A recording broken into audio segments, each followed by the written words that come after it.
দ্বিতীয় সপ্তাহে গড়ালো ইরান যুক্তরাষ্ট্র সংঘাত। তেহরানের হামলায় জর্ডানে 2 মার্কিন সেনা নিহতের ঘটনায় তোপের মুখে ট্রাম্প। ভারতের আলোচিত পরিবেশ কর্মী সোনাম ওয়াংচুককে জোর করে হাসপাতালে আটক রাখার অভিযোগ। দিল্লির যন্তর মন্তরে ককরোচ জনতা পার্টির অবস্থান কর্মসূচি অব্যাহত।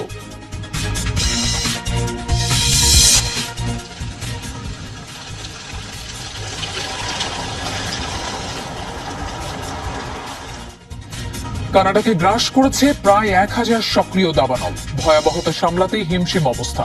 বিষাক্ত ধোঁয়া ছড়িয়েছে যুক্তরাষ্ট্রের নিউ ইয়র্ক, ওয়াশিংটনে।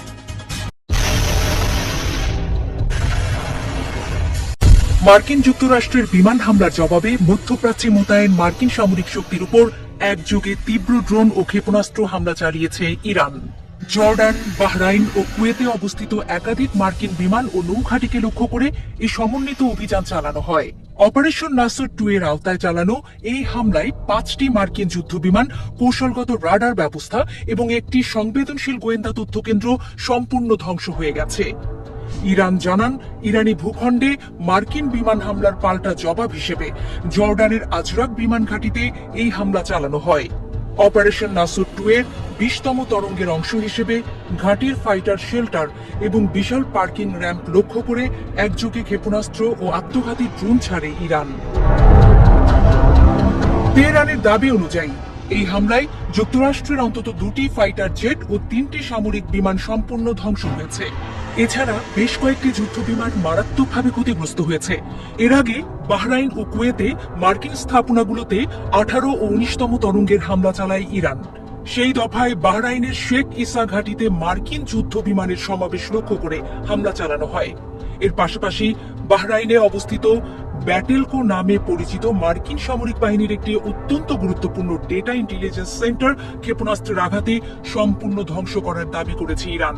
পাশাপাশি কুয়েতের আলী আল সালিম ঘাঁটিতে মার্কিন বাহিনীর একটি কৌশলগত রাডার ব্যবস্থা ধ্বংস করা হয়েছে। এছাড়া আরিফজান লজিস্টিক সাপোর্ট সেন্টার হামলায় বেশ কয়েকজন মার্কিন সেনা হতাহত হয়। এছাড়া একটি ড্রোন হ্যাঙ্গার ও অস্ত্র মেরামতের কারখানা ধ্বংসের দাবি করেছে।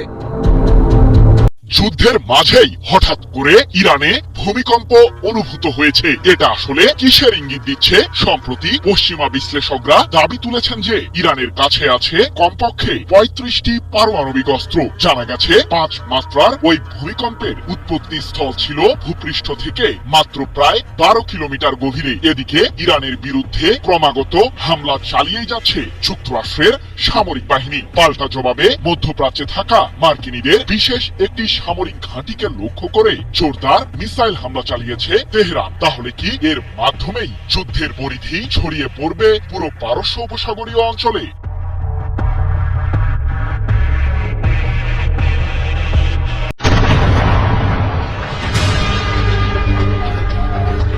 সাবধান মধ্যপ্রাচ্য, ইরান অবশেষে তার ভান্ডারে থাকা অন্যতম প্রধান অস্ত্র বের করতে যাচ্ছে। দিয়েছে একেবারে স্পষ্ট বার্তা, অপেক্ষার প্রহর শেষ। যুদ্ধের সম্ভাব্য সব পরিস্থিতির জন্য প্রস্তুত থাকতে হবে ইরানের নেতৃত্বে থাকা প্রতিরোধ অক্ষ বা এক্সিস অফ রেজিস্ট্যান্সের প্রতিরোধ যোদ্ধাদের। লাখো যোদ্ধা ছড়িয়ে গোটা মধ্যপ্রাচ্য জুড়ে। ইরান চূড়ান্ত বিপদে পড়লে ছুটে আসবে লেবানন, ইয়েমেন, সিরিয়া সহ আফগানিস্তান থেকেও। এই মুহূর্তে যেন সংঘাতের ছাই চাপা আগুনের উপর বসে আছে সমগ্র মধ্যপ্রাচ্য। চলছে থেমে থেমে সংঘাত, তবে প্রতিটি হামলা পাল্টা হামলা দিচ্ছে সামরিক বার্তা। জানান দিচ্ছে সংঘাত আর কোন নির্দিষ্ট দেশের সীমান্তে সীমাবদ্ধ নেই। যুদ্ধের ভাষা যেন গ্রাস করেছে পুরো অঞ্চলকে। সম্প্রতি একটি প্রতিবেদন প্রকাশ করেছে লেবাননের পত্রিকা নিদা আল ওয়াতান। জানিয়েছে চলমান পরিস্থিতি বিবেচনায় তেহরানে একাধিক বৈঠকে সমবেত হয়েছেন ইরানের কর্মকর্তারা। দিয়েছে ইরানের মিত্র গোষ্ঠী তথা এক্সিস অফ রেজিস্ট্যান্সের উদ্দেশ্যে আগাম সতর্কবার্তা। আভাস দিয়েছে পূর্বের যে কোনো সময়ের তুলনায় ভবিষ্যতে সংঘাত হতে পারে আরো তীব্র ও বিস্তৃত।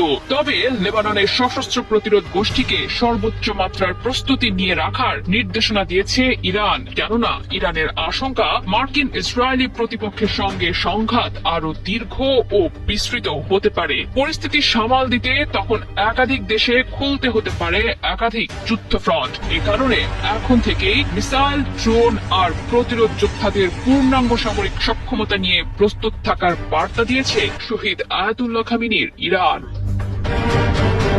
ইতোমধ্যেই যুক্তরাষ্ট্রকে স্মরণীয় শিক্ষা দেওয়ার হুঁশিয়ারি দিয়েছেন ইরানের বর্তমান সর্বোচ্চ ধর্মীয় নেতা মোজতবা খামেনি। জানিয়েছেন তেহরান এবং এর আঞ্চলিক মিত্ররা যে কোনো আগ্রাসনের জবাব দিতে প্রস্তুত। একই বার্তা দিয়েছেন ইরানের সশস্ত্র বাহিনীর শীর্ষ কমান্ডার ও ইরানের সশস্ত্র বাহিনীর সমন্বয়কারী কমান্ড খাতাম আল আনাবিয়ার সেন্ট্রাল হেডকোয়ার্টার্স এর প্রধান মেজর জেনারেল আলী আব্দুল্লাহি। বলেছেন, যে কোনো মার্কিন আগ্রাসনের জবাবে দেখানো হবে চূড়ান্ত ও বিধ্বংসী প্রতিক্রিয়া। ধারণা করা হচ্ছে যুদ্ধ বিস্তৃত হলে আঞ্চলিক সংঘাত দ্রুত রূপ নিতে পারে একটি বৃহত্তর বহুপাক্ষিক যুদ্ধে, অর্থাৎ সামনে আসতে চলেছে এমন এক পরিস্থিতি যেখানে কোনো পক্ষই আর নিরপেক্ষ থাকতে পারবে না। পারস্পরিক সংঘাতে জড়িয়ে পড়তে পারে Lebanon, Israel, Iraq, Yemen, Saudi Arab, Jordan, Qatar, Syria সহ পুরো মধ্যপ্রাচ্য। কূটনীতির ভাষা যেন হারিয়ে যেতে বসেছে মধ্যপ্রাচ্য থেকে। দাবানলের সর্বগ্রাসী আগুনের মতো যুদ্ধ যেন ধীরে ধীরে ঘিরে খাচ্ছে পুরো অঞ্চলকে। প্রতিনিয়ত বৃদ্ধি পাচ্ছে হামলার পরিধি, তীব্র হচ্ছে উত্তেজনা। প্রতিটি হামলার সঙ্গে তীব্র হচ্ছে আশঙ্কা একটি ভুল সিদ্ধান্ত কিংবা বড় আঘাতে হয়তো বৃহৎ অঞ্চলটিকে ঠেলে দিতে পারে পূর্ণাঙ্গ যুদ্ধের দিকে। স্বাভাবিকভাবেই যার নেতিবাচক প্রভাব মধ্যপ্রাচ্যের সীমানা পেরিয়ে পড়বে বিশ্ব অর্থনীতি ও আন্তর্জাতিক রাজনীতির ওপর।